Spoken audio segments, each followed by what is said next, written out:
Pokoknya kegedean apa udah pas ini? Iya, lanjut. Enggak ada yang lanjut, cuma tes alat aja. Oh. Silakan host, silakan Bang Agus. Ya, terima kasih. Saya ingin bertanya dulu, di Komal ini apa tajuk dan kegiatannya ya? Apa Pak pertanyaannya? Di Komal ini apa tajuknya, apa saja yang dibicarakan dan siapa-siapa saja pesertanya? Di sini silakan Mas. Iya, Apa yang dibicarakan maksud saya? Di sini Komal lintas agama Pak. Oh begitu. Komal dialog. Lintas agama. Membuka cakrawala ada berpikir Kristen. manusia-manusia itu yang tidak mau menggunakan akalnya. Oh iya. Berarti antara apa Islam dengan Kristen ini ya?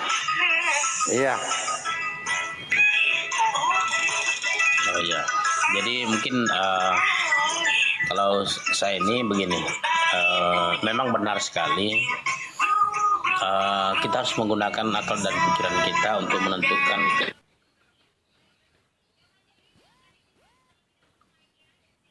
Bapak jauh-jauh dulu lah. Ini lebih keras musiknya dibanding suara Bapak. Doubling ya saya Bang Dalbo? Enggak. Oh ya. Pak Agus, tadi suara noise dari lagunya itu lebih kencang daripada suara Bapak. Coba Pak Agus cari tempat yang lumayan sepi gitu. Biar kita semua jelas apa yang Bang Agus sampaikan. Silakan Bang Agus. Dibuka mute-nya Bang.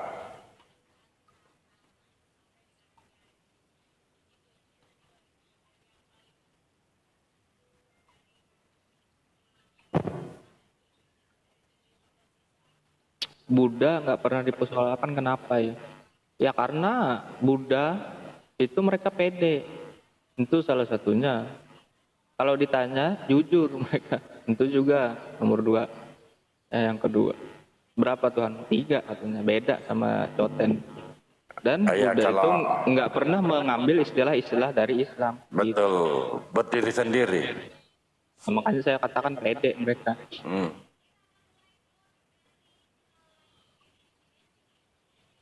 Nah kalau Coten Pak mengambil istilah Islam lalu dia rubah makna itu.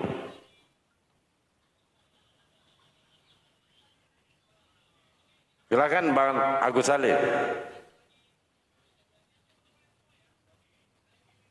Bukan Theos, Tuhannya Kristen itu Theos.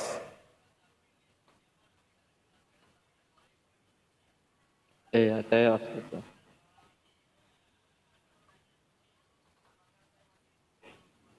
Nah, itu dia. Theos kok jadi Allah, jadi Allah di Bible. Nah, silakan Bang Agus. Nah, ini udah kayak apa? Warahmatullah. Oke. Waalaikumsalam. Ya. Jadi diskusinya bagus sekali. Hanya kita semua ini kan pada tujuannya bagaimana setelah kita hidup di dunia ini, setelah kita mati kita selamat. Kalau saya singkat saja antara Islam dan Kristen, saya pikir kita lihat saja karena bisa kita melihat yang murtad ini siapa dan yang mualaf ini siapa-siapa mereka. Nah, kebanyakan kita ini yang murtad dari Islam ke Kristen, rata-rata yang pemahamannya ya kita mau katakan juga bodoh tidak, tetapi bisa di pendidikannya ya di standar lah rata-rata.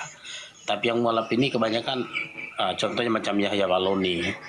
Nah, itu kan sekolahnya di Kristen itu doktor malah. Nah, jadi setelah mereka mengkaji, mereka mengkaji, dan bahkan di Eropa sana banyak sudah itu yang ditinggalkan itu gereja. Nah, tidak masuk di akal permasalahannya karena selalu berubah-ubah kitabnya, lain berbeda-beda lah. Direvisi Pak, direvisi. Iya betul. gitu. Jadi kalau bagi saya hanya mendoakan semua kita ini manusia bisa yang belum mendapat hidayah supaya mendapat hidayah. Karena dalam Islam juga kita ini tidak boleh kita membiarkan, tidak mengajak saudara kita sesama manusia, karena manusia itu ya Rasulullah saja ada satu kisah ketika mayatnya ini non muslim lewat, Rasulullah itu berdiri, dia tidak berhenti jalan dan dihormati karena manusia. Ya, jadi kewajiban kita mendoakan supaya mereka mendapatkan hidayah seperti begitu. Demikian. Betul Pak.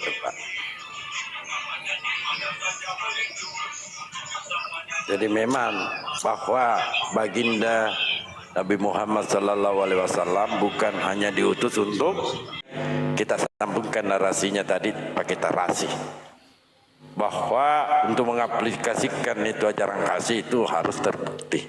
Betul tidak Pak Sud? Betul. Silakan. Ya, silakan Pak. Ya. Tadi saya mendengar pernyataan Bang Dalbo, ya saya gembira juga ya, karena Bang Dalbo membaca ayat Yohanes 14 itu di ayat 1-nya dan percaya. Memang harus kita percaya kepada Allah yang Esa itu, yang satu-satunya, yang Yesus memanggilnya adalah Bapa, dan juga percaya kepada anaknya. Karena Yesus memanggil Allah yang satu itu Bapa, tentu Bapa itu memanggil Yesus anaknya.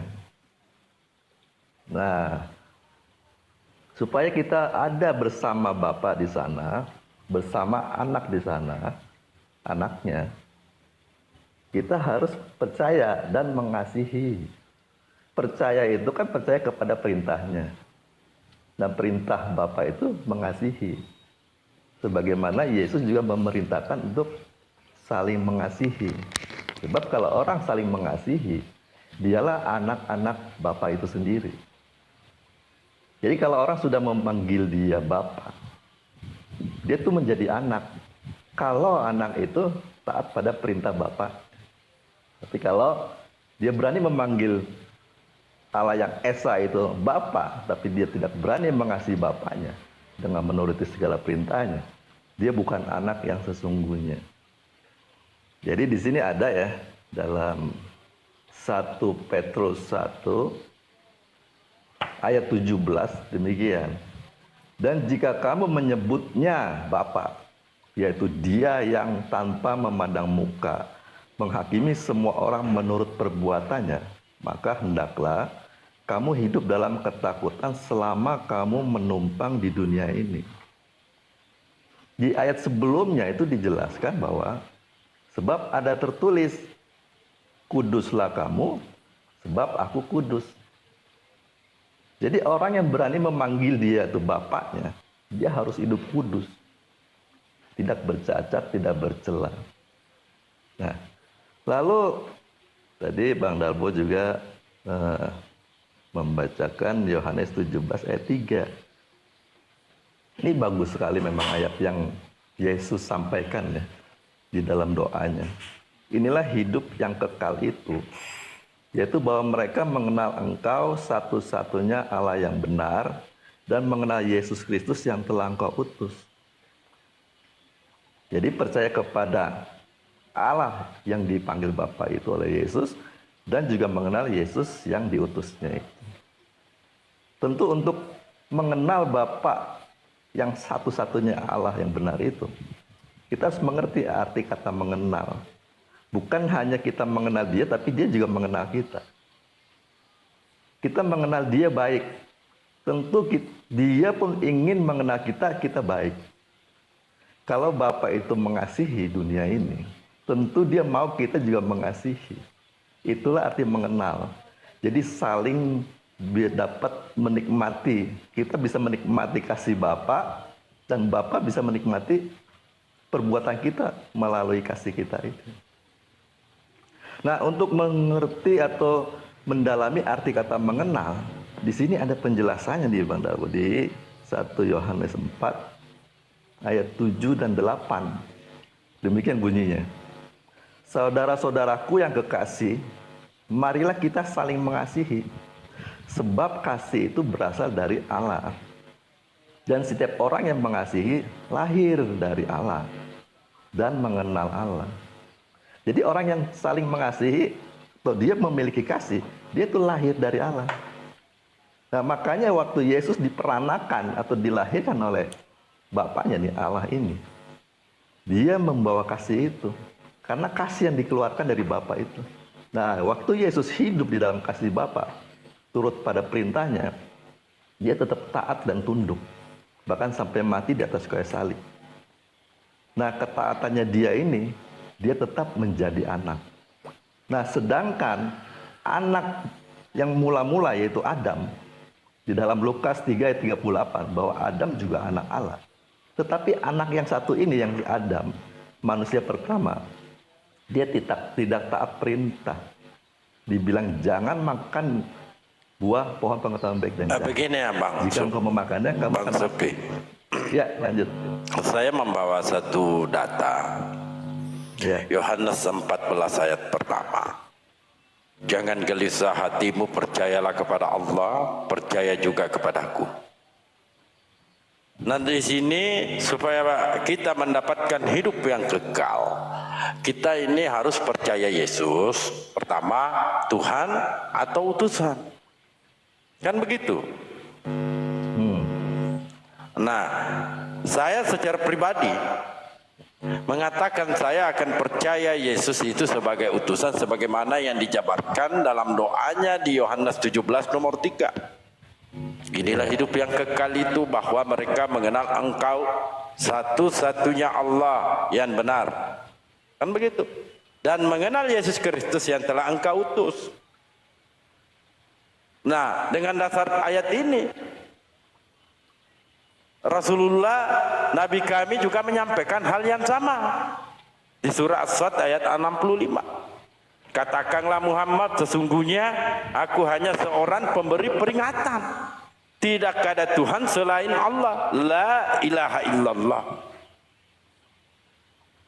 Nah, tak kala Nabi Muhammad menyampaikan berdasarkan wahyu yang beliau terima, maka kami percaya bahwa Nabi Muhammad itu adalah utusan Allah, hanya menyampaikan firman Allah sesuai yang tertulis di dalam Al-Quran surah Al-Ikhlas ayat pertama.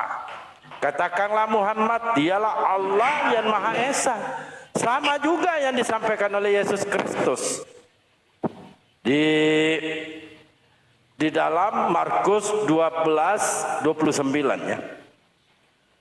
Di situ Yesus menyampaikan, dengarlah hai orang Israel, Tuhan Allah kita, Tuhan itu Esa.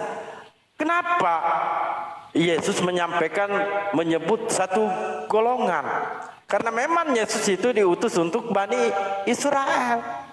Sesuai di dalam Matius 15 ya, kalau kagak salah 15:24. Aku hanya diutus untuk domba-domba yang hilang dari umat Israel. Jadi jelas ayatnya. Nah, kembali lagi di dalam Yohanes 14 ayat pertama. Nah, ketika Yesus membahas tentang kepercayaan, kita harus percaya Yesus ini sebagai apa? Apakah sebagai Tuhan atau sebagai utusan? Silakan bantu. Iya, Bang Dalbo. Jadi apa yang dijelaskan Bang Dalbo itu tidak salah, bahwa Yesus itu benar utusan, Bang. Ya, jadi begini Bang, kalau saya mau menjelaskan arti kata Tuhan yang disematkan di dalam nama Yesus itu, ya. Memang dari pandangan saya ada dua pengertian. Yang pertama, ada orang Kristen memanggil Yesus itu Tuhan. Tuhannya ini pengertiannya adalah pencipta langit dan bumi. Nah, sedangkan saya, waktu saya panggil dia Tuhan, di dalam benak pengertian saya,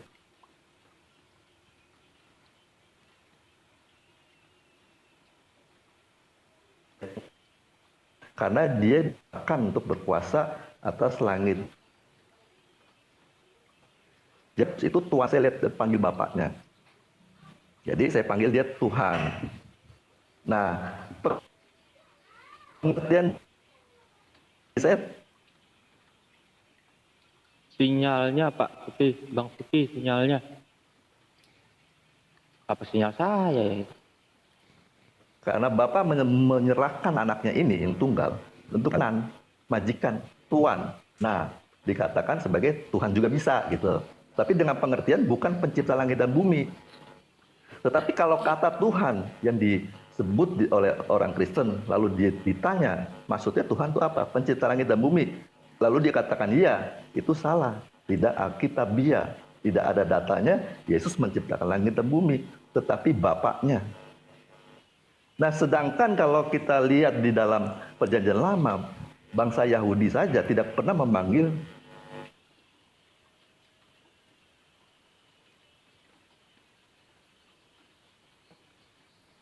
itu Hil.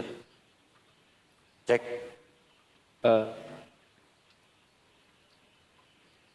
Cek. kan sebagai dan bumi jadi salah. Gitu. Gimana, Bang? Halo? Wah, kita saja iya, merah ya. Iya, nah iya. Merah delima. Terputus tadi apa suaranya terputus dari Bang. Lanjut. Jadi kita tidak ini ya, tidak jelas. Ini Bang Alang lagi nelpon nih. Telepon dulu, WA dulu dia Ben. Iya, iya. WA dulu Bang Alang bahwa Pendeta Dalbo lagi menginjilin. Iya, iya. Lanjut. Jadi begini Pak, konsep Tuhan itu tentu ada rujukan. Bahwa kalau menurut kamus ya, ini rujukannya sesuatu yang diyakini, dipuja dan disembah oleh manusia sebagai yang maha kuasa. Mana dia? Perbaiki sinyal kali. Oh. Sinyalnya merah. Jadi aku harus bagaimana dong? Hah? Nah, dia pun ke saya Bang Alan. Angkat.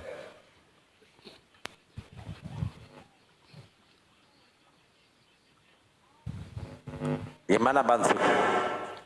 Iya. Nah ini kalau kita berdasarkan kamus ya, sesuatu Tuhan itu dimaknai sesuatu yang diyakini, dipuja dan disembah oleh manusia sebagai yang maha kuasa. Padahal simple Pak, ya, simple pertanyaan saya dan sangat mudah dipahami.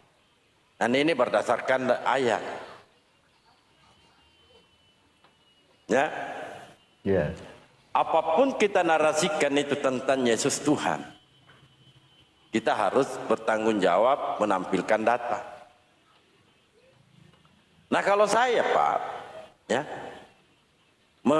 menyampaikan bahwa Yesus Kristus itu adalah utusan, penyampai firman, bukan firman, saya punya dasar.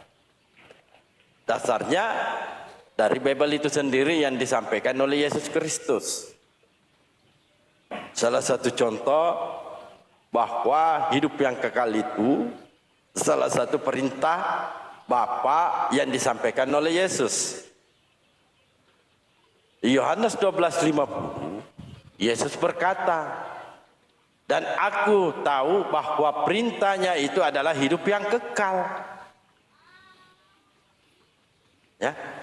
Apa itu perintah yang hidup yang kekal?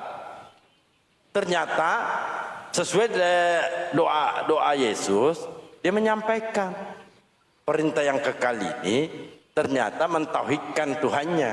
Kan Yesus punya Tuhan juga. Sesuai di dalam Matius 11:25.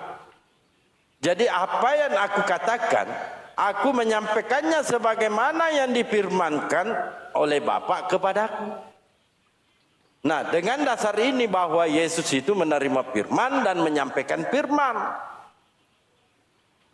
Karena di Yohanes 3:34, sebab siapa yang diutus Allah, dialah yang menyampaikan firman. Jadi firman ini perkataan, ucapan dan diperdengarkan. Jadi tak kala Yesus di bumi, dia mengatakan kepada mereka atau murid-muridnya, sebab segala firman yang engkau sampaikan kepadaku telah aku sampaikan kepada mereka. Satu barisan itu Yohanes 17:3. Nah, ini membuktikan bahwa Yesus itu dipercaya oleh murid-murid, bahkan kami umat Islam percaya bahwa Yesus itu adalah utusan, bukan Tuhan, apalagi didudukan sebagai Allah. Enggak bisa Pak. Kalau menurut pernyataan Yesus itu sendiri. Jadi untuk mendapatkan hidup yang kekal menurut Yesus, kita harus mengakui bahwa Yesus itu adalah utusan, Allah itu adalah Tuhan. Itu yang dimaksud oleh Yesus Pak. Untuk mendapatkan hidup yang kekal. Jadi menurut Bang Dalbo, kalau orang mengatakan Yesus itu Tuhan, lalu bagaimana? Itu sesat menurut Yesus. Oh gitu. Iya, menurut Yesus, bukan menurut saya Pak. Ya, ini saya coba baca ini Bang Dalbo. Di Hosea 4 ayat 6 ya. Mungkin Bang Dalbo juga pernah dengar ya. Di sini kan kita tahu ya, di perjanjian lama itu umat Israel itu umatnya, umat pilihan dari Allah yang Esa Isu kan ya. Di sini saya baca Hosea 4 ayat 6. Umatku binasa karena tidak mengenal Allah. Karena engkaulah yang menolak pengenalan itu, maka aku menolak engkau menjadi imamku. Dan karena engkau melupakan pengajaran Allahmu, Izin dulu, di mana maka tadi aku itu, Pak? juga Hosea 4 ayat 6. Hosea 4 ayat 6. Lanjut Pak. Maka aku juga akan melupakan anak-anakmu. Mengapa bangsa Israel ditolak, bahkan binasa, padahal mereka umat pilihan? Apakah mereka tidak mengenal bahwa Tuhan itu Esa, yang seringkali dikumandangkan dalam ibadah-ibadahnya, dalam Sema Israel, Adonai Elohinu, Adonai Ehad. Mereka mengumandangkan selalu Tuhan itu Esa, satu. Tapi di sini ditolak.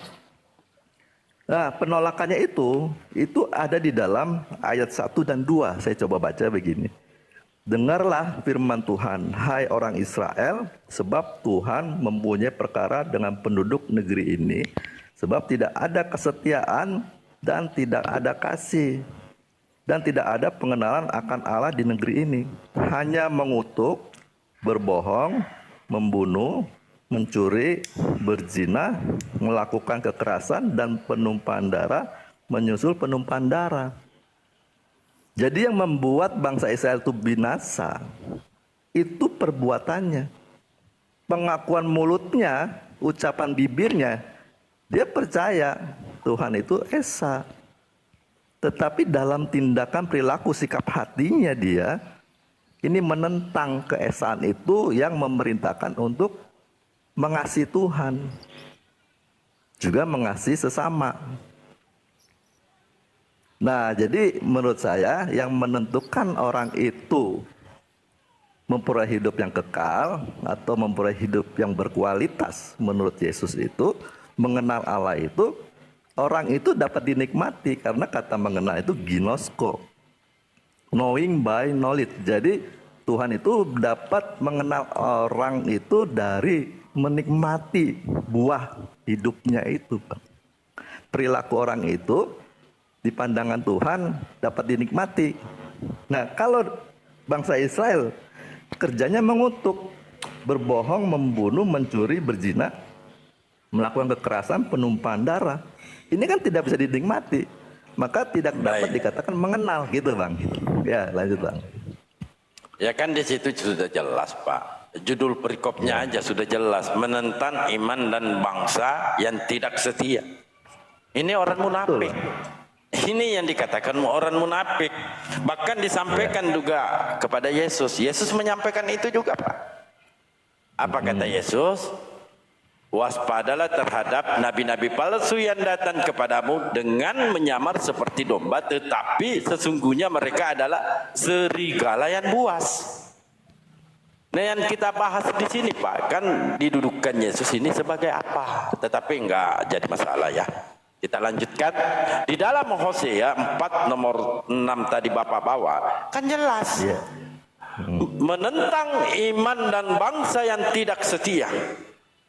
Nah, ini munafik, orang-orang munafik. Nah, ini disampaikan oleh Yesus Kristus sendiri itu Pak, dalam Matius 23. Coba kita buka 23:15. Ya.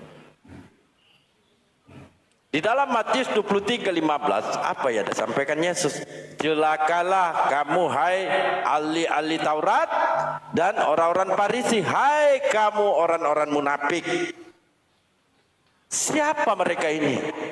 Ahli Taurat, orang Farisi, orang munafik. Jadi di dalam Hosea tadi pangkatnya yang salah. Bukan mereka berarti tidak percaya Allah itu esa, tidak. Mereka itu munafik.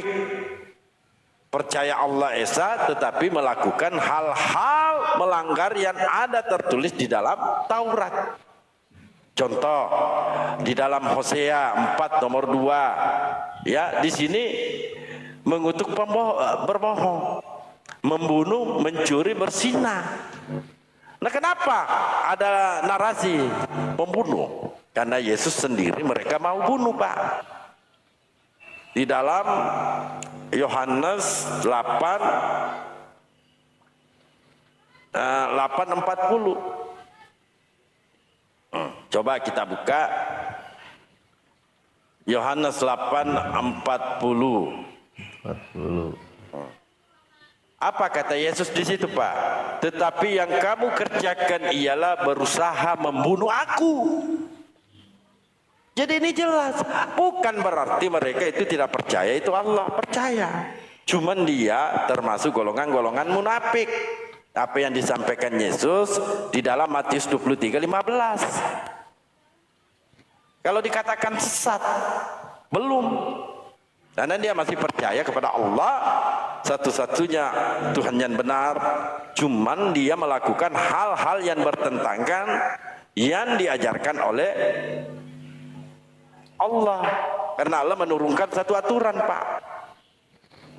10 perintah hukum Taurat. Yang pertama, jangan mensekutukan Allah.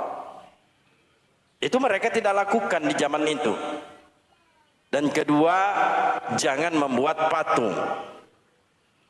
Dan ketiga, jangan membunuh. Nah, ini mereka lakukan. Maka mereka dianggap menentang iman dan bangsa yang tidak setia. Dia tidak setia karena mengajarkan kitab itu lalu dia sendiri yang melanggarnya. Maka Yesus menyampaikan kembali di Matius 23:15, celakalah kamu hai ahli-ahli Taurat dan orang Farisi, hai kamu orang munafik, sebab kamu mengaruni lautan dan menjelajah daratan untuk mentobatkan satu orang saja menjadi penganut agamamu. Dan sesudah ia bertaubat, kamu menjadikan dia orang neraka yang 2 kali lebih jahat daripada kamu sendiri. Nah, mari kita fokus pada tema yang awal yang Bapak bawa, Yohanes 14 ayat pertama. Nah, di situ kalau kita ingin mendapatkan hidup yang kekal sesuai yang disampaikan oleh Yesus, kita harus percaya sebenarnya Yesus ini Tuhan apa utusan, Pak.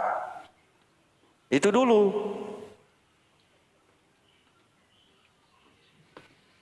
Ya, Bang. Kalau kita percaya Yesus itu Tuhan, kita pakai dalil untuk mendapatkan hidup yang kekal. Contoh, inilah hidup yang kekal itu bahwa mereka mengenal Engkau satu-satunya Allah yang benar dan mengenal Yesus Kristus yang telah Engkau utus.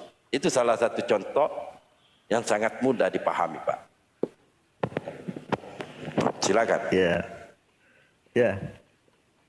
Jadi di sini kan jelas ya. Jadi apa yang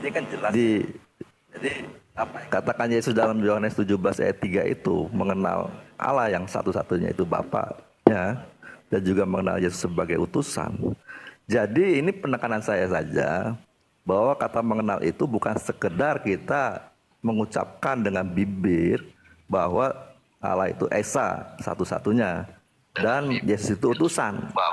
Ini saya memberi penekanan aja supaya mengerti. Kalau yang mengerti seperti Bang Dalbo itu baik sekali, bagus. Artinya kalau orang mengenal Allah yang Esa, yang benar itu yang Esa, yang satu itu, yang tunggal itu, pasti dia akan mengasihi dan tidak akan berbuat jahat.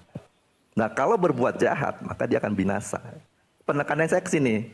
Jadi maksudnya begini, kan ada juga banyak orang Kristen sendiri bilang kalau kamu percaya Yesus, kamu masuk selamat. Lalu ditanya kalau dia berbuat dosa gimana? Kalau dia berbuat jahat, ya tetap selamat. Nah ini kan jadi salah.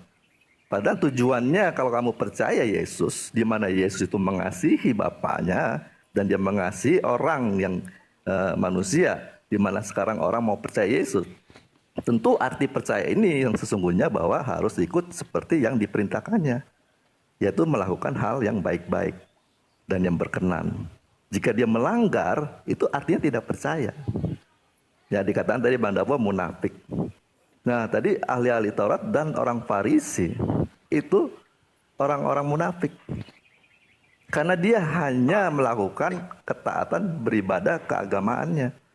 Tetapi perbuatannya jahat. Orang lain dituntut untuk masuk agama Yahudi. Tetapi setelah itu dijadikan orang lebih jahat. Di dalam tindakan perbuatannya.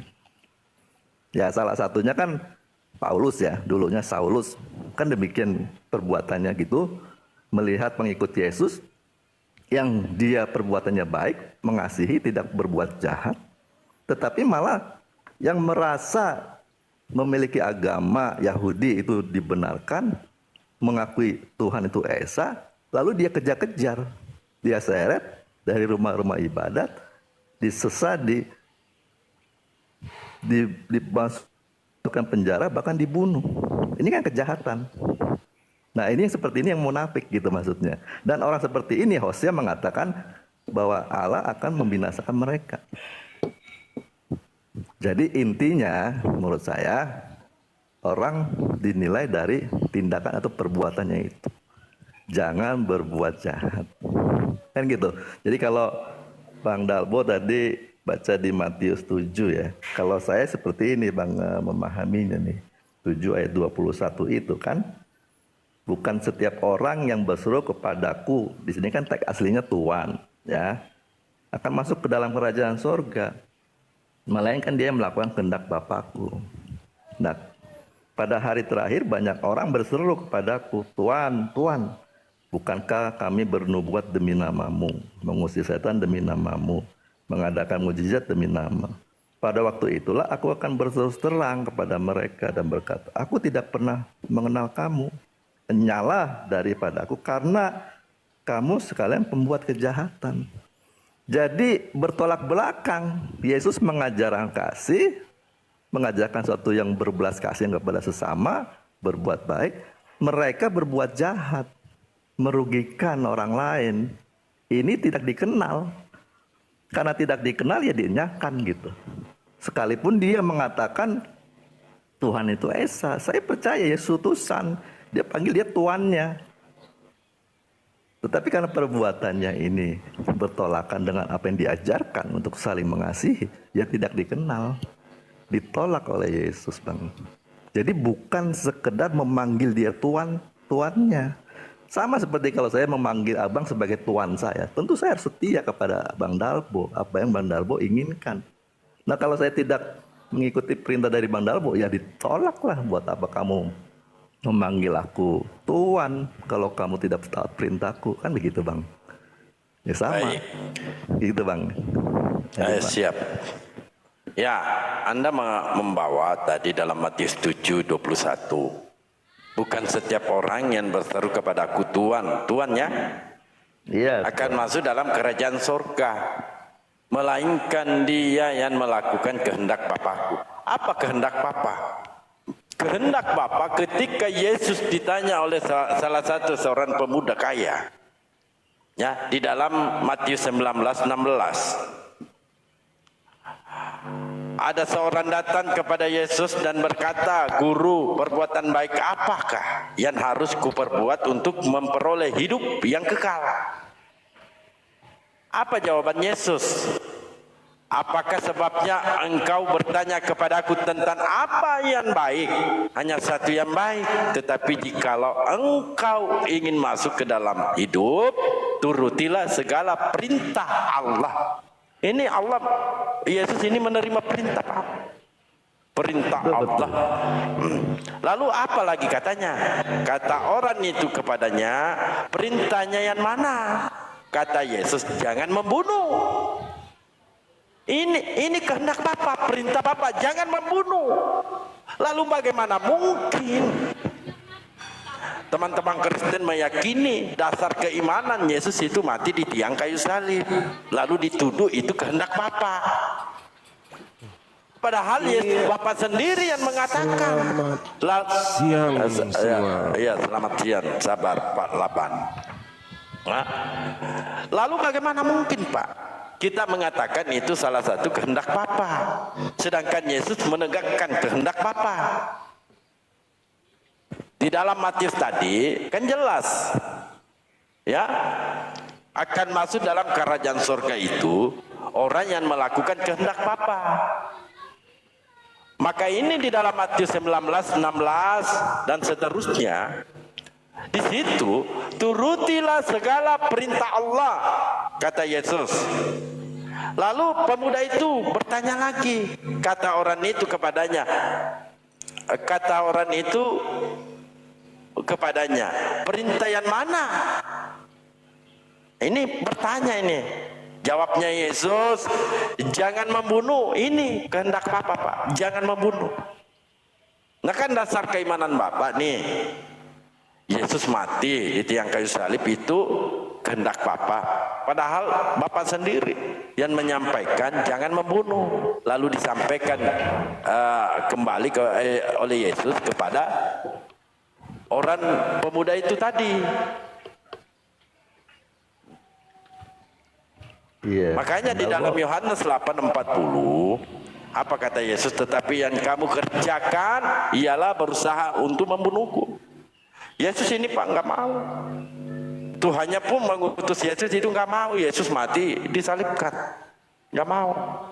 Dan ini penegakan hukum. Karena Yesus salah satu pelaku Taurat. Di dalam hukum Taurat itu jangan membunuh. Betul Bang. Gitu, Tapi Bang Dalbo, ya maaf nih saya harus sudah dipanggil siap-siap mau berangkat kerja. Oh, Mungkin nanti lain kali bisa lanjut Bang ya. baik. Makasih Bang ya. Silakan, Bang. Ya siap. Maaf nih Bang, nanti harusnya saya lanjutkan cuman tadi udah dipanggil. Yang mana rekan Kristen sini? Terima kasih Bang. Saya jadi izin turun dulu. Itu Pak Suki. Ya, Siap. Makasih Bang Suki ya. Iya, makasih. Sama-sama. Pak Suki aja. Yang lain antikristus semua. Wah, Hah? Antikristus. Ya boleh kita bahas itu Pak. Anda antikristus atau bukan? Ya bisa jadi. Oh bisa jadi. Anda? Saya bukan antikristus Pak. Karena saya mengakui Yesus itu adalah manusia. Tapi Kristus gimana nih kok tuh balik-balik Dalbo? Saya mengakui Yesus Kristus itu adalah bukan manusia. manusia. Gimana Dalbo ini? Silakan Pak. Hah? Silakan Bapak tunjukkan. Silakan Yang jelaskan. antikristus mengakui Yesus Tuhan, yang tidak mengakui Yesus Tuhan itu adalah antikristus. Silakan coba.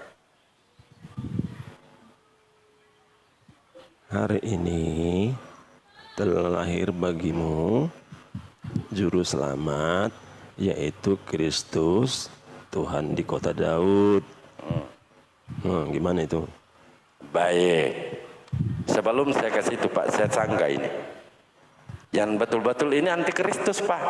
Sebab banyak penyesat telah muncul dan pergi ke seluruh dunia yang tidak mengaku bahwa Yesus Kristus telah datang sebagai manusia.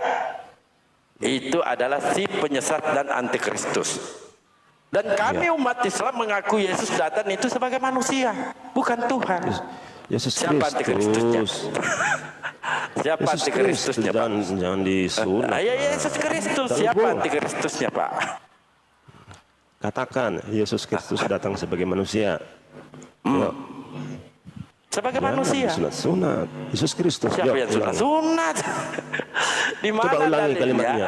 Yesus mengaku Yesus Kristus. itu datang sebagai Tuhan adalah antikristus? Ini data loh. Ulang dulu.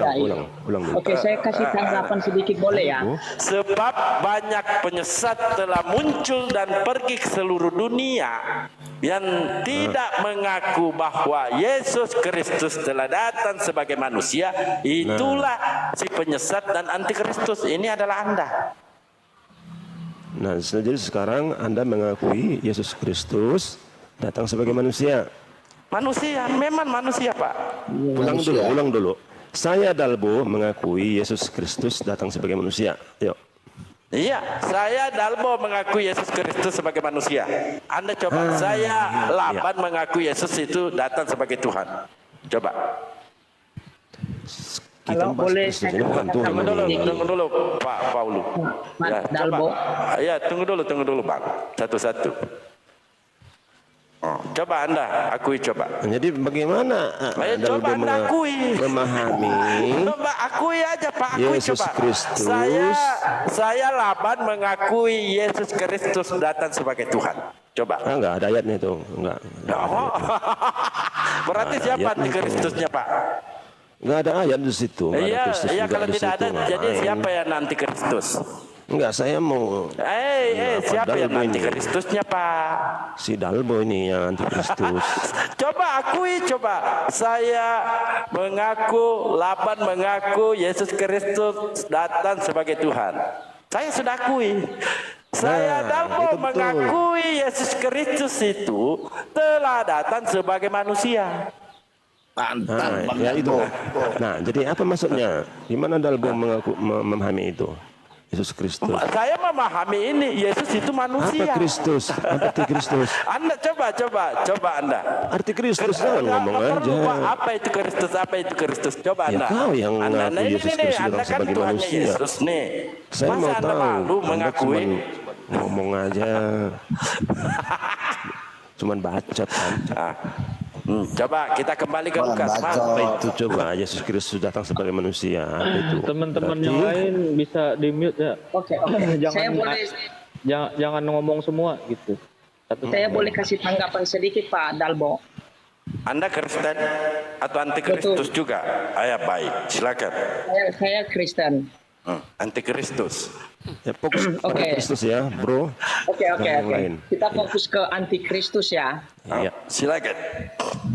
Oke, tadi Pak Dalbo bilang, saya tahu ayat yang Pak Dalbo kutip di dalam 2 Yohanes 1 ayat yang ke-7. Sebab banyak penyesat telah muncul dan pergi ke seluruh dunia yang tidak mengakui bahwa Yesus Kristus telah datang sebagai manusia. Itu adalah si penyesat dan antikristus. Itu si Laban. Tadi sebentar Pak, sebentar dulu dong. Oke, Pak Dalbo, memang umat Islam, ya. Aku lagi ada, kayaknya di kamar. Sebentar ya Pak Dalbo, lagi ada. Pak, panggil juga itu orangnya, Pak. Panggil juga. Pak Dalbo ini Sebentar ya, mau ini lagi. menginjilin kita. Oke, di mute dulu. Ya, Oke, udah ya. Lanjut. Oke. Nah, jadi Pak Dalbo tadi kutip itu benar. Saya umat Muslim dan umat Kristen sama-sama mengakui Yesus itu datang sebagai manusia. Itu pertama. Yang kedua, ada ayat yang lain juga yang mengatakan ciri-ciri dari antikristus itu siapa. Misalnya saya kasih Pak Dalbo, nanti Pak Dalbo tolong jawab saya ya. Iya. Oke. Sebelum Pak Dalbo, bertanya, saya jawab kalau perlu. Oke. Di dalam 1 Petrus pasal yang kedua, ayat yang pertama dikatakan begini Pak Dalbo, sebagaimana nabi-nabi palsu dahulu tampil di tengah-tengah umat Allah, demikian pula di tengah-tengah kamu akan ada guru-guru palsu. Mereka akan memasukkan pengajaran-pengajaran sesat yang membinasakan. Bahkan mereka akan menyangkal penguasa yang telah menebus mereka, dan dengan jalan demikian segera mendatangkan kebinasaan atas diri mereka. Nah, sekarang Pak Dalbo, pertanyaan pertama saya, di sini guru-guru palsu dan anti-kristus itu menyangkal penguasa yang telah menebus mereka. Pertanyaan pertama saya kepada Pak Dalbo, apakah Pak Dalbo percaya penebusan atau tidak? Itu yang pertama. Nanti ya satu lagi ya Pak ya. Penebusan apa dulu Pak? Penebusan akan dosa. Dengan jalan apa? Dengan cara apa Pak? Penyaliban. Ya silakan. Ini menarik. Satu lagi ya, di dalam 1 Yohanes pasal yang kedua ayat yang ke-22 dikatakan, siapakah pendusta itu? Bukankah dia yang menyangkal bahwa Yesus adalah Kristus? Dia itu adalah anti-Kristus, yaitu dia yang menyangkal baik Bapa maupun Anak. Nah, ini di dalam Alkitab ada 3 ciri-ciri nabi palsu atau antikristus yang diberitahukan kepada kami orang Kristen. Yang pertama, bahwa orang itu tidak percaya Yesus datang dalam daging.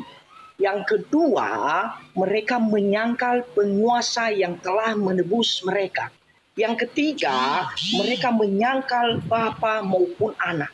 Nah, pertanyaan saya kepada Pak Dalbo, apakah Pak Dalbo percaya penebusan atau tidak? Penebusan yang dilakukan Yesus Kristus atau tidak? Yang kedua, apakah Pak Dalbo menurut 1 Yohanes 2 ayat 22 bahwa Pak Dalbo percaya kepada Bapa dan Anak atau tidak? Silakan Pak Dalbo. Baik. Saya percaya bahwa Yesus itu adalah anak yang diutus, anak yang taat kepada Tuhannya. Itu yang pertama. Nah, tunggu dulu. Kamu murid saya, sudah menjadi antikristus, banyak bacok pula kau. Nah, itu yang pertama. Dan kedua, Yesus menerima perintah. Apa perintah Allah? Jangan membunuh. Ini Allah Bapa ini konsisten dong. Dia sendiri yang mengatakan jangan membunuh, kok tiba-tiba berkehendak untuk membunuh anaknya. Akal, mana akal Pak? Itu tadi si Suki Dalbo. Mana akalnya Pak? Akalnya kemana? Itu tadi si Suki. Nah, tak kala pemuda itu bertanya kepada Yesus perkara perintah. Apa jawaban Yesus? Jika engkau ingin masuk dalam hidup, turutilah segala perintah Allah Bapa. Apa perintah Allah Bapa itu? Kata Yesus, jangan membunuh. Itu jawaban saya yang pertanyaan Anda ya, jangan membunuh. Perkara antikristus, ya sabar, sabar. Ini pendetamu ini loh. Sabar. Ya. Yang perkara tadi antikristus itu adalah Kristen. Kenapa demikian? Karena di dalam 2 Yohanes 1 nomor 11. Dan kami mengakui bahwa Yesus itu manusia. Anda mengakui bahwa Yesus itu adalah Tuhan. Kan begitu. Itulah yang dikatakan antikristus. Nah, perkara guru-guru palsu atau nabi-nabi palsu. Mari kita buka lagi tuh.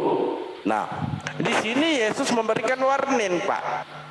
Di Matius 7:15, waspadalah terhadap nabi-nabi palsu yang datang kepadamu dengan menyamar seperti domba, tetapi sesungguhnya mereka adalah serigala yang buas. Pertanyaan saya, siapakah serigala yang buas itu? Dalbo. Mari kita buka. Buktikan Pak, jangan menuduh-nuduh. Dalbo. Mari kita buka. Ternyata serigala yang buas itu adalah Paulus. Mau dibantah? Bantah saya pakai dalil. Oke. Bahwa guru-guru Sudah palsu bilang Pak ya. itu bahwa nabi-nabi palsu itu adalah Paulus. Bantah. Sudah ya. Bantah pakai dalil. Sudah. Yes. Oke. Pak Dalbo, pertama-tama Pak Dalbo tidak fokus kepada pertanyaan saya dan tidak menjawab pertanyaan saya. Astagfirullahaladzim. Iya, takut dia Pak murtad. Dalbo, saya katakan Apa? di dalam Saya tanya dulu Anda. Kamu laban, diam dulu. Kamu nggak punya ilmu. Kamu dengarkan aja. Kamu sudah di Kristus. Diam dulu kamu. Ya, Paulus, Anda lah yang dimaksud guru-guru palsu. Itu saya katakan. Nah sekarang, apa pertanyaan awal Anda tadi? Pak Dalbo, pertanyaan saya tidak dijawab sama sekali sama Ya, Bapak. apa pertanyaannya? Di sana sini.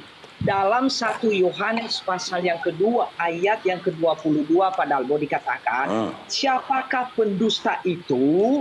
Bukankah dia yang menyangkal bahwa Yesus adalah Kristus? Dia itu adalah antikristus, yaitu dia yang menyangkal baik Bapa maupun Anak. Pertanyaan saya yang simpel Pak, Bapak percaya kepada Bapa dan Anak atau tidak? Saya Simpel. percaya. Saya sudah jawab. Bapak punya telinga. Ucapkanlah dengan bagus. Saya percaya Bapa, bahwa Anak. Yesus itu adalah Yesus Kristus. Kristus itu adalah dalam artian bahasa Yunani Kristos, ditranslate menjadi bahasa Indonesia itu orang yang diurapi. Percaya saya. Jangan itu. Jangan. Saya percaya. Ketika Anda bertanya, ketika Anda bertanya, Pak Dalbo, apakah Anda percaya? Saya percaya 1000% bahwa Yesus Kristus itu adalah utusan Allah dan Allah itu Tuhannya Yesus. Saya percaya, Pak. Berkali-kali saya jawab. Apa? Jangan menambah pertanyaan saya. Pertanyaan saya itu, kalau Bapak percaya kepada Bapa dan Anak, berarti Bapak percaya kepada Tritunggal. Enggak, karena Yesus tidak pernah mengajarkan Tritunggal, Pak. Pernah Pak? Yesus tidak pernah mengajarkan Tritunggal. Bahkan di dalam doa Yesus mengatakan, inilah hidup yang kekal, bahwa mereka mengenal Engkau satu-satunya Allah yang benar, bukan dua-duanya, apalagi tiga-tiganya. Itu saya percaya. Saya kasih ayatnya ya Pak ya. Halo? Itu saya percaya. Halo? Kamu berhadapan pendeta ilmu tipologi. Padahal saya kasih ayatnya ya. Halo? Iya. Saya kasih ayatnya ya, di mana Yesus mengajarkan Tritunggal ya. Ya silakan.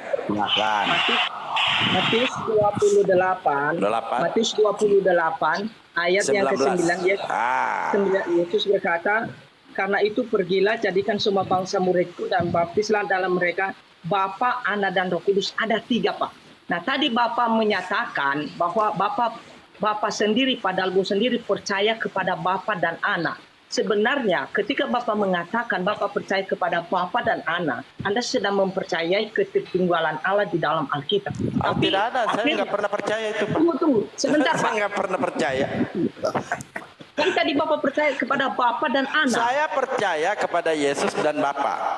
Tetapi saya tidak pernah percaya Yesus mengabarkan Tuhan itu ada Tritunggal. Tidak ada. Tidak ada saya percaya itu, Pak. Karena di sini perkara pembaptisan, bukan konsep Tuhan. Di sini Yesus mengatakan, karena itu pergilah, jadikanlah semua bangsa muridku, bukan kepada Anda. Siapa bangsa muridnya Yesus? Ke-12 ya, suku Bani Israel. Karena itu pergilah, jadikanlah semua bangsa muridku dan baptislah mereka dalam nama Bapa dan Anak dan Roh Kudus. Bukan Yesus memberitakan Tuhannya itu 3. Paham? Justru ayat ini membantah kata-kata Bapak yang mengatakan itu hanya untuk bangsa Israel. Perhatikan kata semua bangsa loh. Semua bangsa muridku. Semua bangsa. Dan di situ ada 3 pribadi yang disebut Bapa, Anak dan Roh Kudus. Coba Bapak, Anak dan Roh Kudus. begini aja Pak. Sepertinya Bapak ini enggak memahami Bibelnya itu sendiri. Coba dibaca di Matius 19:28 Pak. Saya balikkan itu.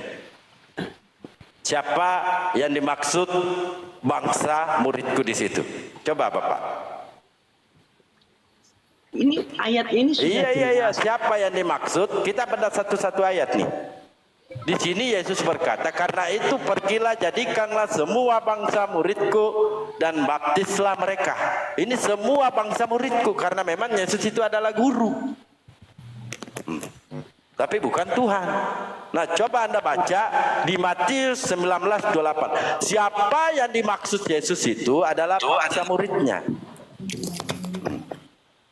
Di dalam Matius 19:8 kata Yesus kepada mereka, aku berkata kepadamu sesungguhnya pada waktu penciptaan kembali apabila anak manusia bersemayam di atas takhta kemuliaannya, dan kamu yang telah mengikuti aku akan duduk juga di atas ke-12 takhta untuk menghakimi ke-12 suku Bani Israel. Pak. Nah, apalagi Pak? Ini Pak Dalbo, Bapak Dalbo tidak bisa membedakan kedua konteks. Matius pasal 28, amanat agung kepada ke-12 murid. Ya saya tahu ini amanat agung, ini C2 ini. Sebentar Pak. Saya tahu Bapak memang tidak tahu konteks. Sebentar. Matius 28 adalah amanat agung yang diberikan kepada rasul-rasulnya untuk memberitakan Injil ke seluruh dunia, semua bangsa. Siapa yang percaya itulah murid Yesus. Sedangkan yang Bapak kutip itu konteksnya di mana Yesus sedang berbicara kepada murid-muridnya bahwa nanti pada kekekalan ke-12 ini murid. apa Pak? Ini berbicara juga sama murid-muridnya. Ini ente ini sesuatu ayat yang tidak selera. Padahal Matius 28 itu konteksnya itu murid dalam dunia memberitakan Injil. Sedangkan konteks yang Bapak kutip ke-12 murid nanti akan memerintah itu konteksnya bukan di dunia ini tetapi nanti setelah kekekalan mereka juga akan ikut. Nah, itu yang membuktikan bos bahwa Yesus ini hanya mengatakan membaptis ke-12 suku Bani Israel. Pak coba kasih saya. Ini muridnya Yesus ini siapa? Ada berapa murid Yesus saya tanya? Sesuai yang disampaikan Yesus. Padahal coba kasih saya tanya Anda, ada berapa murid Yesus sampaikan? Ada berapa? Padahal iya, saya tanya Bapak. Karena Yesus di sini mengatakan bangsa muridku. Ada berapa muridnya Yesus?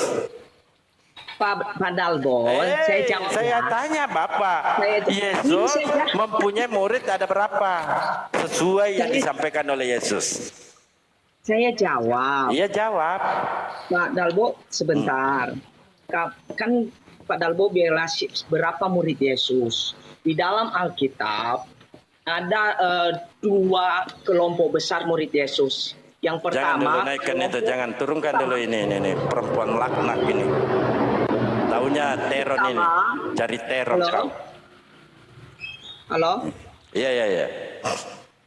Pertama itu murid 12. Yang kedua, murid umum itu murid yang dalam tanda kutip yang percaya kepada Yesus. Mengapa saya di dalam nanya itu Pak, tanda kurung percaya kepada Yesus. Jangan ke situ dulu. Pertanyaan saya, ada berapa murid Yesus menurut Yesus? Silakan. Pak Dalbo, di dalam Alkitab bukan Dalbo, Pak Dalbo, jawab aja. Berapa murid Yesus menurut Yesus? Bukan Dalbo, saya bukan muridnya Yesus, Pak. Pak, makanya dengar selesai dulu. Nanti tadi kan saya selesai dengar Bapak masih enggak dengar saya selesai. Tidak, masalahnya Bapak enggak mau jawab. Itu yang masalah. Masa saya tidak jawab? Saya kan jawab Bapak.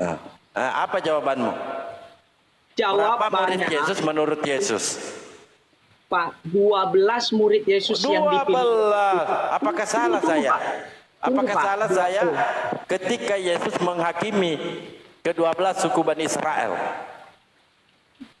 Pak, itu konteks ayatnya yang Bapak yang... Tunggu dulu, apakah salah saya mengatakan, menampilkan data Yesus menghakimi hanya 12 suku Bani Israel? Ini data, ini pernyataan Yesus. Salah dalam memahami konteks. Ini sudah jelas tertulis 12 Bani Israel, suku Bani Israel. Jadi di sini Yesus dia sampaikan ini untuk murid-muridnya, bukan pengikut Paulus. Pak, Karena itu pergilah jadikanlah semua bangsa muridku. Muridku. Jadi Yesus ini bercerita tentang muridnya, bukan dari pengikut Paulus, Pak. Pak, itu udah ayatnya udah jelas loh, Pak. Semua bangsa, semua bangsa muridku. Jelas. Jadi murid Yesus itu semua bangsa. Kalau semua bangsa di situ, Pak, pertanyaan saya, murid Yesus yang Bapak semua sebut, bangsa muridku. Anda jangan membuang ayat. Coba Bapak baca coba. Semua apa di situ? Coba. Pak, saya gini loh bunyinya loh, Pak. Sebenarnya simpel sekali dikatakan kepada murid-murid Yesus ya. Karena itu pergilah, jadikanlah semua bangsa muridku. Itu yang pertama ya. Iya. Siapa muridnya itu? Sebentar Pak. Sebentar. Tuhan Yesus kasih amanat agung kepada ke-12 murid untuk memberitakan Injil di seluruh dunia. Agar semua, kalau bisa semua bangsa jadi murid Tuhan Yesus lewat ke-12 murid, lewat pemberitaan Injil. Jangan ngadi-ngadi kau. Matius 14, Matius 15, 25. Jangan ngarang-ngarang, Pak. Karena ini ayat murid-murid bangsa itu, Pak, banyak yang keluar. Jangan ngadi-ngadi, Bapak ini mau ngarang-ngarang. Kalau Bapak mau nipu, di gereja aja, Pak, jangan di sini. Pak, padahal ayatnya bilang begini, bukan Bapak yang nggak baca ayatnya. Ini ayatnya nih. Ini bukan saya yang bilang ayat. Betul ini contohnya, nipunya minta ampun. Lah, ini ayatnya. Loh, gimana Bapak cara tafsirkan? Lalu Saya Bapak bilang menafsirkan, Pak. Saya membaca karena Yesus berkata, aku diutus hanya kepada domba-domba yang hilang dari umat Israel. Yang hilang. Makanya dikatakan di sini di dalam Matius, ya, di dalam Matius yang Anda bawa tadi, ya, Matius 28, karena itu pergilah jadikanlah semua bangsa muridku. Ini bangsa muridnya. Karena kenapa? Ada yang hilang.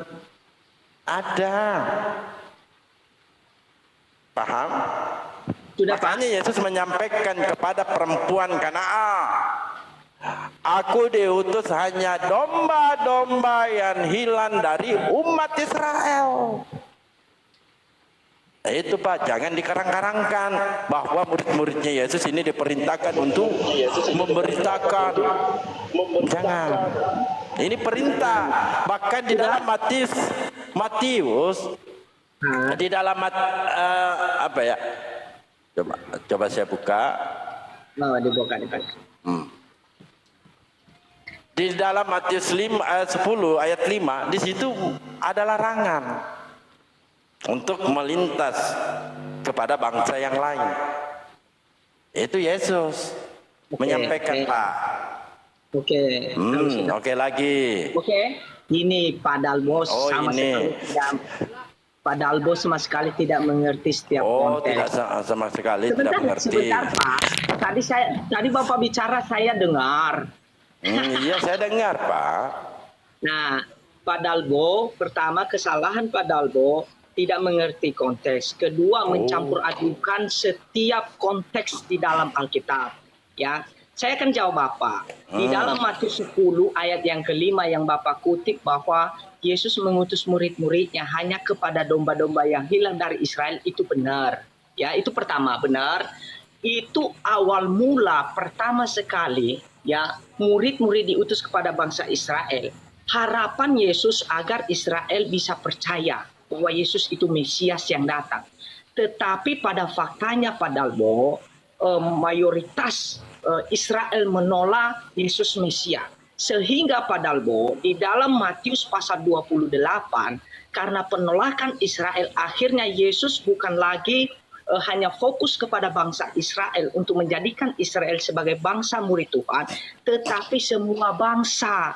Makanya di dalam Matius pasal 28 tadi dikatakan, dan kemudian di dalam Roma pasal 11 ayat 25 dikatakan, sebab saudara-saudara, supaya kamu jangan menganggap dirimu pandai, Aku mau agar kamu mengetahui rahasia ini. Sebagian dari Israel telah menjadi tegar sampai jumlah yang penuh dari bangsa-bangsa lain telah masuk.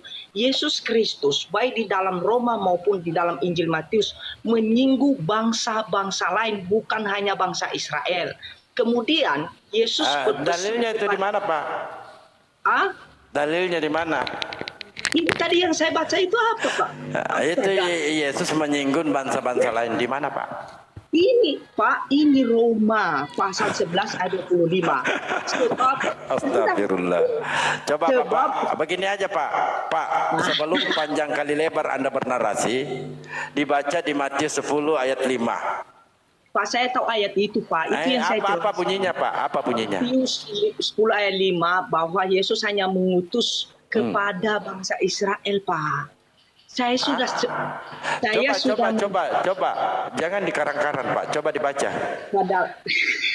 Salah, itu bunyi ayat itu Matius 15:24. Kalau Matius 10 nomor 5 itu bukan itu. Coba di Matius 10:5.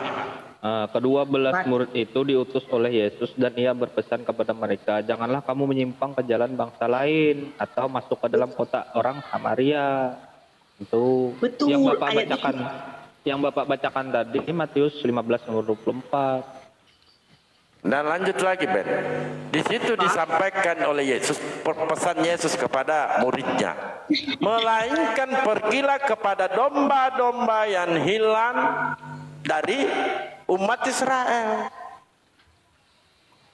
Wow, Oke, udah, Pak. Coba dibaca dulu, Pak, supaya Anda lebih paham. Lalu kita kembali ke Matius 28:19 supaya lebih paham. Saya luruskan narasi Bapak dulu karena mau bengkokkan kali ya? Ya, Bapak memang bengkok, perlu saya luruskan. Coba dibaca, kenapa nggak mau baca ini? Pak, tadi sudah dibacakan oleh Pak Beni, dikatakan di dalam Matius pasal yang ke-10, ya itu ayatnya sangat jelas dan kemudian dikatakan begini, saya bacakan untuk Bapak sekali lagi ya. Baca sampai 6 ya Pak, sampai 6. Apa pesan Yesus? 12 murid itu diutus oleh Yesus dan ia berpesan kepada mereka, janganlah kamu menyimpan ke jalan bangsa lain atau masuk ke dalam kota Samaria. Ayat 6, melainkan pergilah kepada domba-domba yang hilang dari umat Israel. Umat Israel. Sama kan di Matius 15:24 sama kan? Aku diutus hanya kepada domba-domba yang hilang dari umat Israel. Padahal Matius pasal 10 ayat 5 dan 6 itu benar tidak salah. Saya sudah katakan dan jelaskan bahwa awal misi Yesus sebenarnya untuk menyelamatkan Israel. Itulah sebabnya Yesus mengutus murid-muridnya hanya khusus bangsa Israel dan tidak boleh kepada bangsa lain. Yesus sendiri Pak yang mengaku. Bapak baca tidak? Tidak, masalahnya Bapak ini mau nipu-nipu. Yesus sendiri yang mengaku, aku hanya diutus kepada domba-domba yang hilang dari umat Israel. Yesus bukan murid-muridnya. Pak, apa lagi? Sekali lagi katakanlah Anda tidak sesuai narasi di Bible, jelas saya bantah. Saya nggak mau ada penyesatan ya. Ini bukan gereja, coy. Ini saya katakan Yesus mengutus murid-muridnya kepada bangsa Israel, ke-12 murid, dan tidak boleh pergi ke bangsa lain.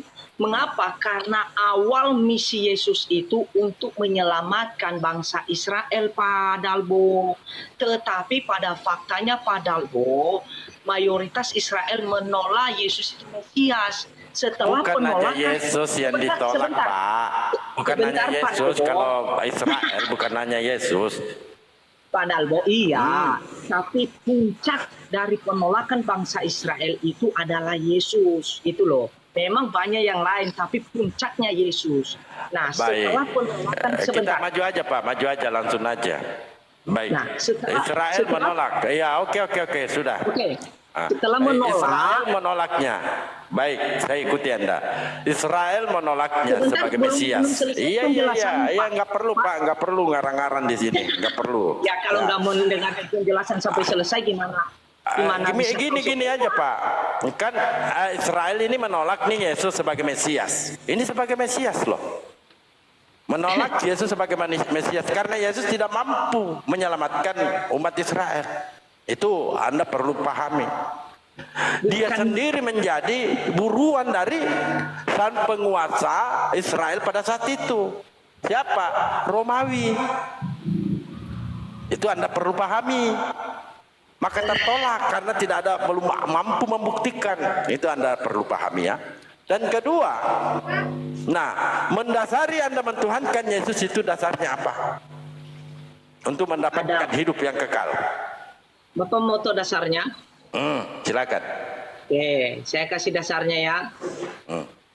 Yang pertama, ini kesaksian malaikat, bukan manusia ya Pak ya. Lukas pasal yang kedua, ayat yang ke-11, malaikat Gabriel berkata, hari ini telah lahir bagimu juru selamat Kristus Tuhan. Oke? Itu yakin. Oke, itu ya. Yang kedua, mengapa saya percaya Yesus Tuhan? Karena semua malaikat menyembah Yesus di dalam Ibrani 1 ayat yang ke-6. Jangan dulu ke situ Pak, kita fokus dulu di Lukas. Hari ini telah lahir bagimu juru selamat yaitu Kristus Tuhan di kota Daud. Nah, Tuhan bukan Pak, dikatakan malaikat. Tuhan Pak, Tuhan. Oke, ya udah. Nah, oke. Di sini kalau kita baca sampai di bawah Pak, ternyata Tuhan ini yang lahir di kota Daud, ternyata begitu dia berumur 8 hari diserahkan juga kepada Tuhan. Yang mana Tuhan di situ? Nah, ada berapa Tuhan? Yang Tuhan beneran di situ siapa? Bingung kan? Pak Dalbo, Yesus diserahkan itu karena dalam budaya Yahudi, setiap anak laki-laki yang lahir itu ini Tuhan yang lahir, bukan anak laki-laki Pak, Tuhan. Sebentar Pak Dalbo, sebentar. Dia. Enggak bingung, Pak Dalbo aja yang bingung. Jangan potong-potong dong. Masa Iya. Pak Dalbo. Nah, Pak Dalbo, Yesus itu dilahirkan secara jasmani dan lahir di Israel Yahudi. Secara manusia, ya, orang tua Yesus, Maria dan Yusuf harus mengikuti budaya Yahudi yang pada waktu itu di mana setiap anak laki-laki yang lahir harus dibawa ke bait Allah. Itu loh Pak Dalbo. Baik. Apakah pertanyaan saya Pak, apakah Maria ini tidak mengetahui bahwa yang dilahirkan itu adalah Tuhan? Nah, pertanyaan yang bagus. Pertanyaan yang bagus. Pak Dalbo, kalau kita misalnya baca di dalam Injil Matius, di Lukas Pak, Lukas. Oh, ya, ini semua harus begitu itu. Ya, Injil Matius kelahiran Yesus. Nah, ketika malaikat memberitahukan kepada Maria bahwa anak yang dikandungannya itu adalah dari Roh Kudus, sebenarnya Maria sudah tahu. Karena Maria dan Yusuf pada waktu itu tahu betul bahwa siapa yang dikandung itu. Tetapi secara kemanusiaan Yesus itu manusia juga. Ini tidak bisa lepas itu kemanusiaannya. Nah, secara manusia tadi mereka harus menjalankan aturan-aturan Yahudi pada waktu itu Pak Dalbo. Sebenarnya Maria tahu karena anak yang dikandungnya itu adalah dari Roh Kudus. Malaikat langsung yang kasih tahu dia Pak Dalbo. Tahu dia. Dia tahu siapa yang dilahirkannya itu, yang dikandungnya. Ayatnya ya Pak. Matius 1 ayat 21 ini malaikat yang katakan, ia akan melahirkan anak laki-laki dan engkau akan menamakan dia Yesus karena dialah yang akan menyelamatkan umatnya dari dosa mereka. Jadi sebenarnya malaikat sudah kasih tahu Maria bahwa yang kamu kandung itu adalah dari Roh Kudus, namanya Yesus. Mengapa? Karena dia akan menyelamatkan umatnya dari dosa mereka. Itu Maria sudah tahu, bukan tidak tahu. Nah, apa yang Anda tahu? Tunggu dulu Bang Imros, biarkan saya tuntas. Baik. Di Lukas 2 kan jelas di situ Pak. Tuhan yang lahir. Ya, Tuhan yang lahir. Ini Anda harus pahami. Ketika Maria mengetahui bahwa yang dikandung itu adalah Tuhan, mengapa dia bawa lagi? Dia serahkan lagi kepada Tuhan. Nah, ini Tuhan loh yang dia lahirkan. Bingung kau ya. Pak Dalbo, sudah saya jelaskan. Maria dan Yusuf itu orang Israel. Saya nggak nanya Marianya. Iya, Saya iya nanya benar. Tuhan yang lahir nih. Diserahkan kepada Tuhan juga. Mereka, Pak Dalbo, Yusuf dan Maria harus juga mengikuti peraturan orang Yahudi pada waktu itu. Saya nggak nanya itu, Pak. Pertanyaan saya, pahami. Tuhan ini kan sudah lahir nih di kota Daud. Ya, hari ini telah lahir bagimu juru selamat yaitu Kristus, Tuhan di kota Daud. Lalu begitu berumur 8 hari, Tuhan yang lahir tadi itu diserahkan kepada Tuhan juga. Bukankah Tuhan yang lahir? Kok bisa-bisa menjadi diserahkan juga kepada Tuhan? Ya, oke. Sudah Pak Dalbo? Silakan. Yesus diserahkan kepada Tuhan itu dalam posisinya sebagai manusia, Pak Dalbo. Ini bukankah Tuhan yang lahir? Oh, tiba-tiba jadi manusia lagi nih. Berarti yang lahir ini apa sih? Di Lukas 2:11 ini. Pak Dalbo. Oh. Itu aja Pak Dalbo. yang lahir itu dikatakan malaikat adalah Tuhan yang menjadi manusia. Tidak ada, jangan ditambah-tambah Pak. Ayatnya jangan ditambah-tambah. Di sini jelas hari ini telah lahir bagimu juru selamat yaitu Kristus Tuhan di kota Daud. Jangan ditambah-tambah. Nah, lalu Tuhan yang lahir ini begitu sampai di umur 8 hari diserahkan juga kepada Tuhan. Jangan lagi jawabannya Pak Dalbo, begini Pak Dalbo, begitu Pak Dalbo. Coba dijawab dulu. Sebenarnya Ini Tuhan sudah. loh. Iya benar Pak, betul. Ya. Bahwa apa yang dilakukan oleh Maria dan Yusuf itu adalah hal yang wajar yang dilakukan oleh orang Yahudi. Ya, mereka harus mengikuti adat orang Yahudi. Ya, sebagaimana seorang laki-laki harus dipersembahkan untuk Tuhan. Nah, Yesus itu adalah dua natur, yaitu manusia, keilahian dan ketuhanan, dan kemudian kemanusiaan. Jangan dikarang-karang Pak. Bapak ini suka kali ngarang-ngarang. Pak Yesus. Di Lukas 2:11 jelas tertulis, hari ini telah lahir bagimu juru selamat yaitu Kristus Tuhan di kota Daud.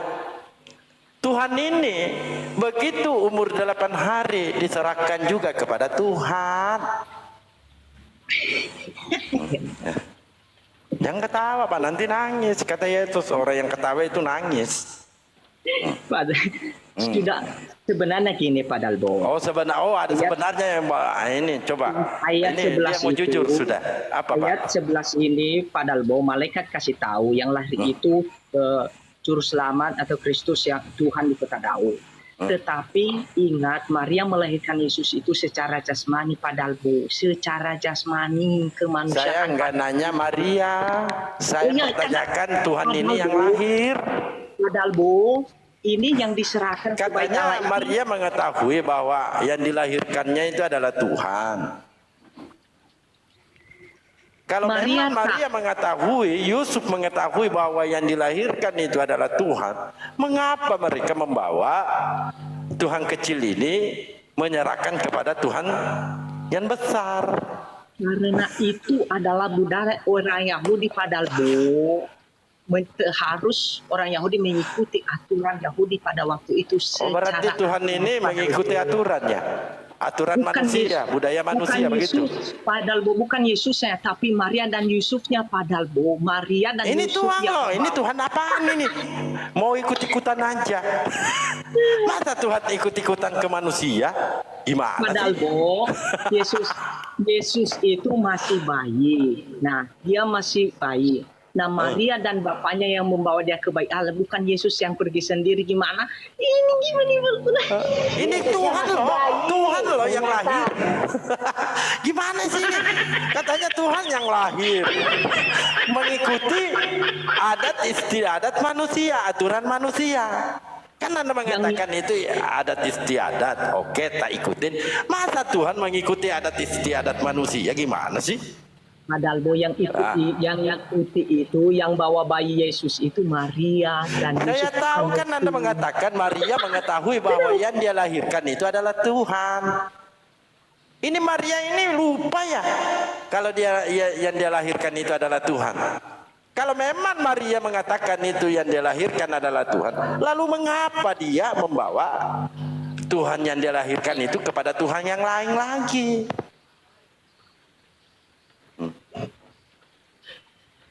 Apalagi pasti Padalbo begini Padalbo.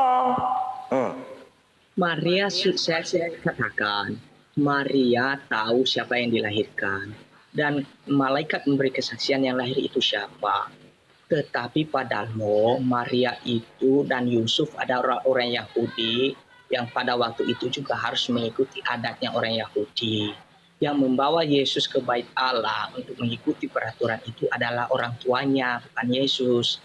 Tetapi Padalbo yang dilahirkan itu adalah kemanusiaannya, ketuhanannya. Jadi Maria ini nggak tahu ya kalau yang dilahirkan itu Tuhan.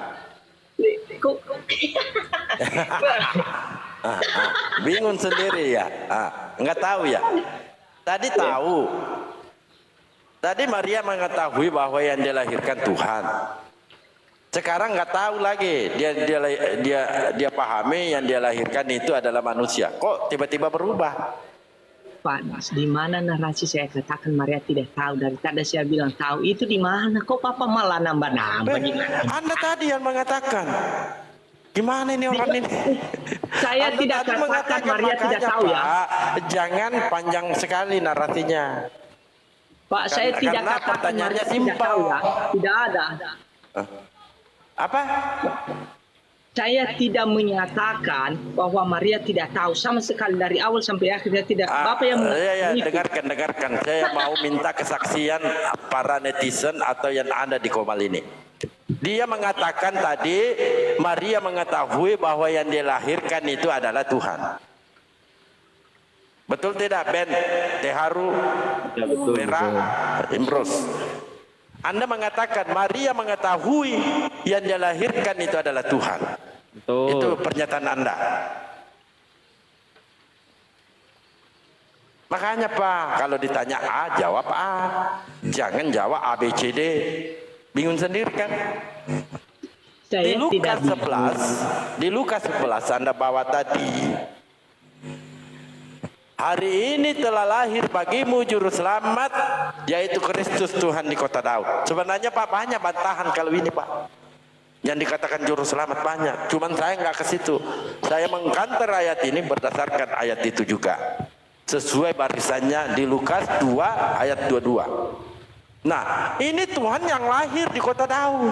Begitu dia berumur 8 hari, dia diserahkan juga kepada Tuhan. Yang mana Tuhan yang benar di situ? Apakah Tuhan kecil nih yang digendong oleh Maria atau Tuhan yang ada di bait Allah itu? Sudah. Silakan. Oke, pertama Alkitab tidak mengenal yang namanya Tuhan kecil dan besar. Itu narasi Padalbo. Kalau ada Yesus, silakan Padalbo. Ini orang ini gimana sih? Sebentar. Kok aku Padalbo ngomong, saya ya, silakan. Silakan. Alkitab tidak mengenal yang namanya Tuhan kecil dan Tuhan besar. Silakan Padalbo nanti berikan saya dalilnya. Yang kedua, ya, saya katakan dari awal sampai akhir saya tidak pernah mengatakan Maria tidak tahu. saya tetap konsisten mengatakan bahwa Maria tahu siapa yang dilahirkannya ketika malaikat memberitahukan kepada Maria. Kemudian sampai di Lukas pasal yang ke-11, malaikat memberitahukan bahwa yang lahir itu adalah Kristus di kota Daud. Mengapa Yesus dibawa ke bait Allah? Ya, untuk itu. Karena pertama, Maria dan Yusuf adalah orang Israel dan mereka harus menjalankan apa yang dilakukan pada Israel budaya Yahudi pada waktu itu secara manusia. Ya, ingat bahwa Yesus itu dilahirkan secara manusia, bukan secara Tuhan.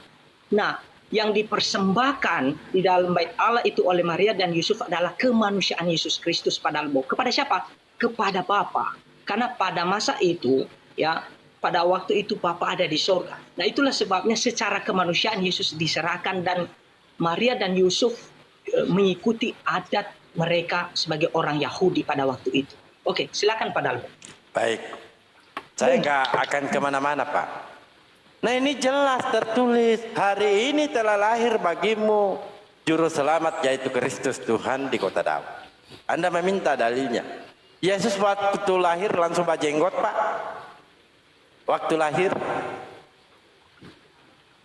Jawab dulu itu pertanyaan saya dulu Bapak. Bayi tidak membawa jenggot Pak. Iya berarti Yesus lahir itu mulai dari kecil. Nah ini Tuhan yang lahir ini kecil karena bayi. Ya, betul? Pak, di mana ayatnya yang bilang Tuhan kecil dan Tuhan besar itu? Ini yang lahir ini langsung dewasa atau masih kecil? Tidak disebut Tuhan kecil Pak. Baca dulu dong. Gimana ini padahal mau nambah-nambah ini nambah-nambah. Baik. Kan hari ini telah lahir bagimu Kristus yaitu Tuhan di kota Daud. Nah Tuhan kecilnya di mana di situ? Ini kan bayi Pak. Bayi apa yang lahir Pak? Langsung dewasa yang lahir. Kan Tuhan ini Pak. Bingung dia. Nah Tuhan ini di mana letak kekuasaannya? Di mana letaknya? Dia malah dia mengikuti tradisi aturan manusia. Tuhan apaan ini Pak? Siapa yang bilang? Siapa yang bilang Yesus mengikuti aturan manusia? Dari tadi saya konsisten loh Pak. Yang membawa bayi Yesus secara jasmani ke bait Allah itu adalah orang tuanya. Dari tadi saya konsisten loh Pak. Bapak malah mengatakan itu adalah adat istiadat orang Yahudi. Tentu kalau mengatakan adat istiadat itu konsep manusia.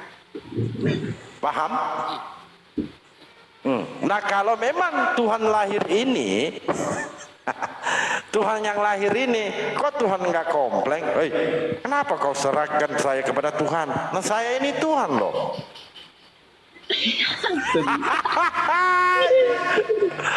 Gimana? Dia komplain dia. Woi, kamu ini kurang ajar kau. Saya ini Tuhan loh. Kok bawa-bawa saya? Ngapain bawa-bawa saya? Saya ini Tuhan. Apalagi? Pak Dalbo, kalau Yesus protes waktu itu, Yesus belum berarti dia bukan bayi dewasa, Pak Dalbo. Kan itu Tuhan, aja, Pak. Enggak masuk di akal sih, Pak. Seharusnya dia protes, Pak. Kok mau bawa kemana saya? Saya ini Tuhan loh.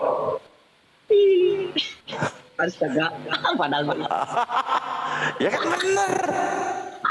Kan Tuhan apa yang lahir Pak? Di kota Daud itu apa yang lahir?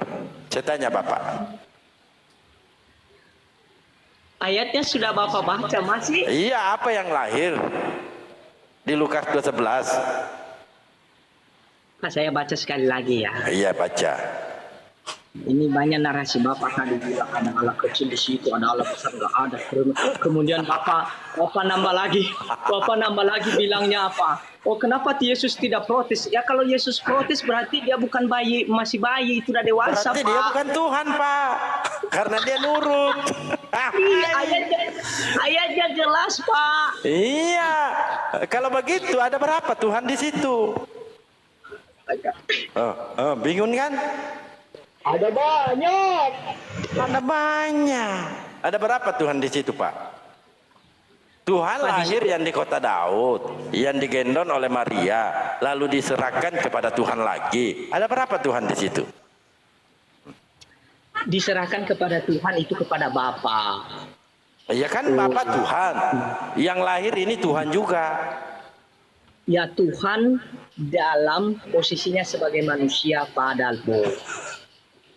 Oke. Kamu nambah lagi. Saya dilarang nambah-nambah, kamu malah nambah-nambah juga. Saya tidak nambah, saya tanya. Di mana tertulis Yesus lahir Tuhan sebagai posisi manusia? Kan nggak ada itu, Pak. Bingung dia. Pak, ini saya kasih ayatnya ya. Apalagi ayatnya? Warahmatullahi wabarakatuh. Bapak tanya di mana ayatnya? Waalaikumsalam warahmatullahi wabarakatuh. Bingung kan? Ini saya kasih ayatnya soalnya tadi banyak suara ini. Suara apa? Oke. Kelahiran Yesus di dalam Injil Matius pasal 1 ayat 18 sampai 25 itu jelas padahal yang dilahirkan itu kemanusiaan Yesus. Dan di Lukas tadi malaikat mengkonfirmasi yang lahir itu Tuhan. Makanya saya katakan Yesus itu manusia dan Tuhan. Lah dari mana kita tahu padahal Yesus dilahirkan secara jasmani itu semua orang tahu yang dilahirkan jasmani pada Pak. Ya, tetapi padahal tidak ada di dalam Alkitab dikatakan seperti yang padahal katakan narasi-narasi seperti tadi Tuhan kecil lah. Kemudian padahal menambah ayat di dalam Lukas, berarti bukan Tuhan, jelas ayatnya. Karena dalam Lukas itu Bapak ini lucu-lucu yang juga. Yang melakukan hal demikian orang tua Yesus. Kalau Yesus protes, Yesus bukan masih bayi tapi udah dewasa itu padahal Baik, iya baik. Ya, Anda membandingkan Matius dengan Lukas, mengkonfirmasi adalah Lukas, baik. Kelahiran Yesus Kristus adalah seperti berikut.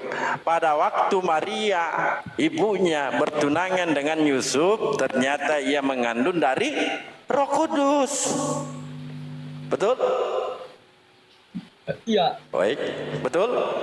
Ya. Betul. Dari Roh Kudus, Lukas mengkonfirmasi juga bahwa Roh Kudus itu tidak masuk dalam kandungan Maria.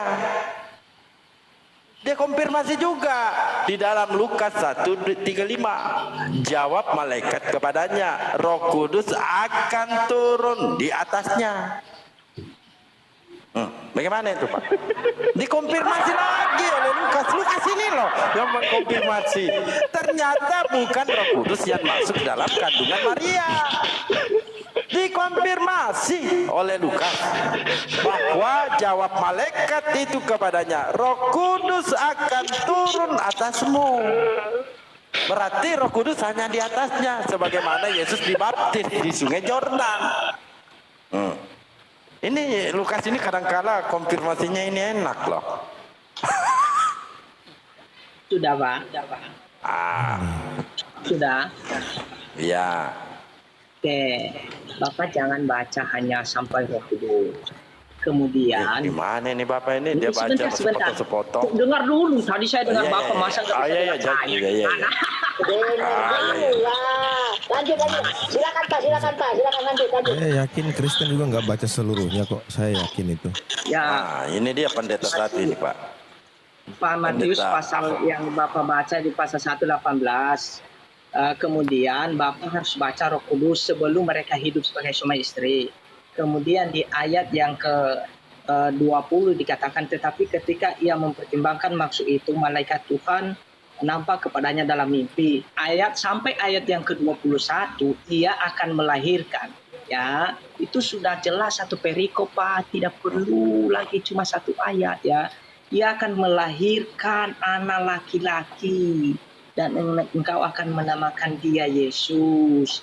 Karena dia yang akan menyelamatkan umatnya dari dosa mereka. Oke? Sekali lagi jawaban Bapak tentang Matius bahwa Roh Kudus, kemudian Bapak bilang di dalam Lukas nanti saya akan bahas, kemudian itu dikonfirmasi. Ini kan dikonfirmasi oleh Lukas, Pak. Iya, iya. Sebentar dong. Sebentar. Iya. Nah, jadi jelas ya, di ayat 21 dia akan melahirkan anak laki-laki. Kemudian di dalam Lukas berapa, Pak? Mari. Lukas Kita bahas. 1:35. Oke, mari kita bahas sama-sama.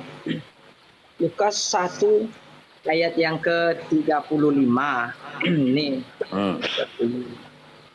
35 dikatakan, jawab malaikat itu kepadanya, Roh Kudus akan turun atasmu dan kuasa Allah yang Maha Tinggi akan menanggung engkau. Sebab itu anak yang akan kau lahirkan itu. Bapak cuma baca setengah.